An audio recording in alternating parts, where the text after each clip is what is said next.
In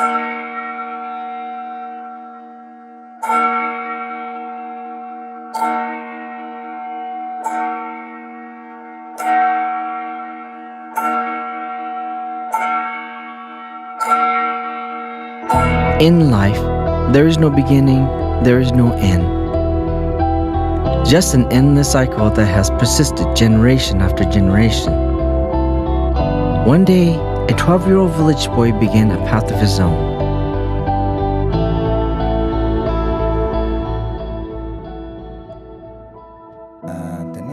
I was born in the year 1972 in a remote village in Mugu district of Nepal, located on the border between Tibet and Nepal. Mugu is known for being both the most remote district in Nepal, as well as the least developed. The district has one of the lowest literacy rates in the world. Most villages don't even have their own school. Families are forced to send their children into hard labor rather than attend school. These children do not have the privilege to have the most basic education. Most of their lives are spent working in the fields or doing housework. They wake up 5 in the morning and work until evening hours without receiving any income. There are few schools in Mugu district, and those schools lack the proper resources and teachers. In my village, there were no schools. The only path for children at my village was to follow their parents' footsteps into a life of hard labor and farming. Life in the village is very hard, since we don't have any education. The only way living here is doing hard work all day and night in order to feed our family. I don't want my son to have a life similar to mine. The children of Mugu village grow up with no formal education and are unable to find jobs outside of the village.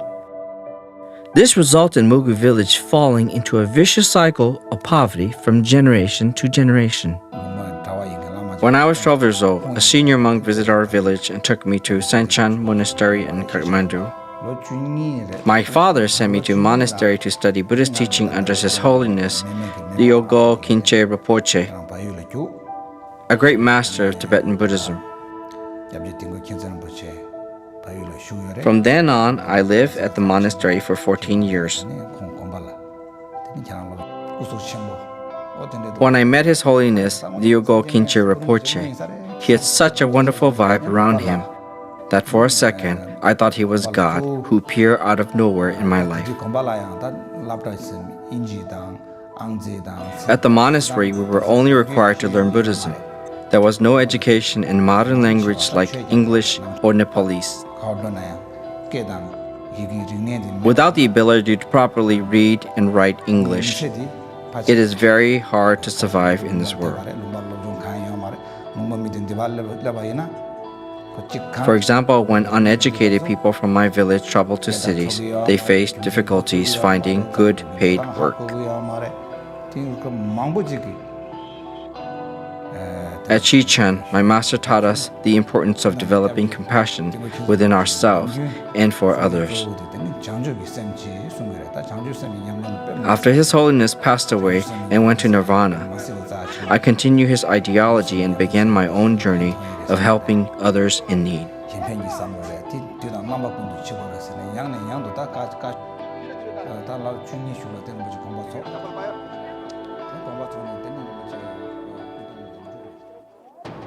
In 1998, he established Ananda School for the Children in the Northern Himalayan region, where around 90 students were able to receive modern education. After receiving a large donation, Jimmy Dorje Rinpoche founded Kawalang Monastery in Kathmandu in 2005. The monastery acted as a boarding school and was able to take in more orphans, underprivileged children, along with several monks. The new monastery was now able to start providing food and shelter for the children, along with Buddhist teachings. The aim of this monastery is to provide needy Himalayan children with access to free education, food, and quality health services.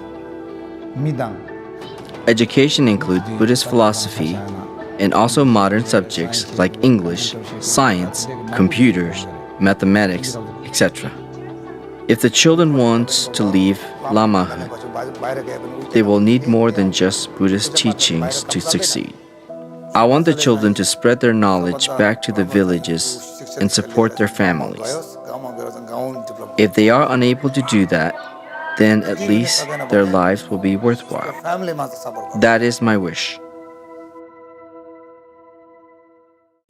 Since opening its doors in 2005, Rinpoche continues to accept new children into Kawalang Monastery each year. Many of the children taken in by our monastery were orphaned by the April 2017 mega earthquake, which took over 9,000 lives. Due to the lack of funds, there are currently only 60 young monks living at the school.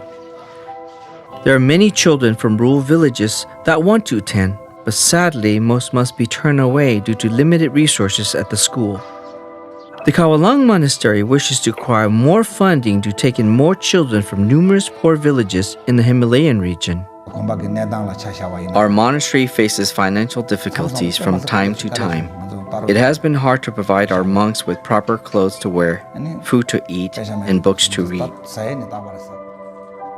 Due to the monastery's funding problems, the temple can only provide the most basic primary school education. Because of a shortage of teachers, more advanced students are assigned to teach younger children. Despite a willingness and ability to learn more, older children cannot continue the studies to the next level. With additional funding, the school will be able to buy new books, hire more teachers, and provide higher level classes. After 30 years, I went back to Mugu district and found no improvement in conditions compared to when I was a child.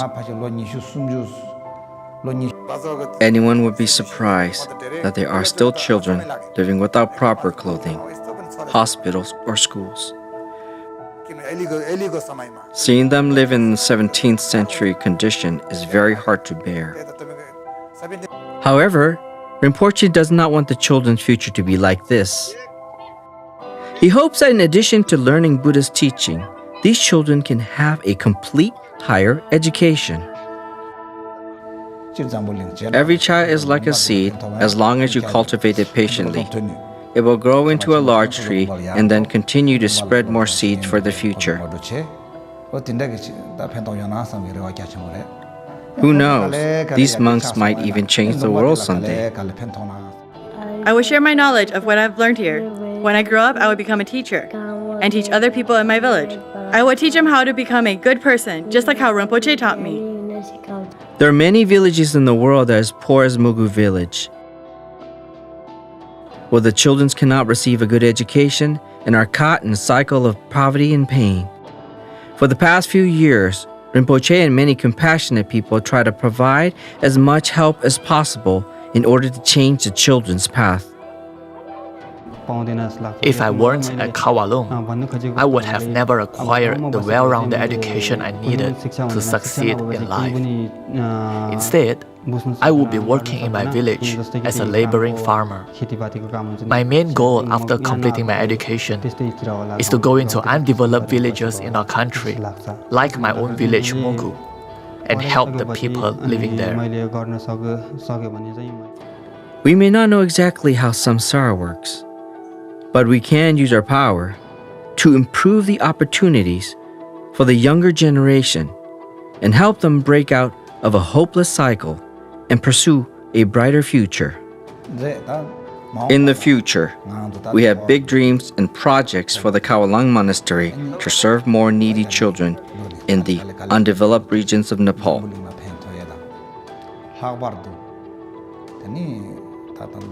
It is difficult to achieve this dream, but I believe that it will happen one day.